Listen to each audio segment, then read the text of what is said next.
আমাদের ইসলাম ধর্মে হযরত মুহাম্মদ সাল্লাল্লাহু আলাইহি ওয়াসাল্লাম বলেছেন নিজ ধর্মের সাথে সাথে অন্য ধর্মকেও সম্মান দেওয়ার জন্য। আর আমরা সেটাই করি। আমরা কখনো অন্য ধর্মকে অসম্মান করে কথা বলি না। কেননা তারা দেশের মানুষ। আমাদের বাংলাদেশে সব ধর্মের মানুষই সমান অধিকার আছে। তাদের নিজ ধর্ম তারা বুক ফুলিয়ে পালন করবে। এটাই হচ্ছে আমাদের স্বাধীন দেশের কথা।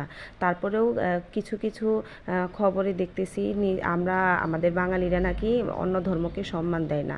এটা সম্পূর্ণই ভুল কথা।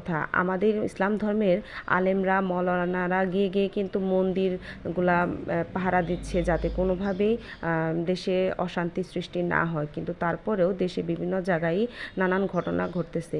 কিন্তু এর জন্য কিন্তু আমাদের সবারই এক মত থাকতে হবে, সবারই একসঙ্গে থাকতে হবে যাতে অন্য ধর্মের লোকেদের কোনো প্রকারের অসম্মান না হয়, সেদিকে আমাদের সবারই খেয়াল রাখতে হবে।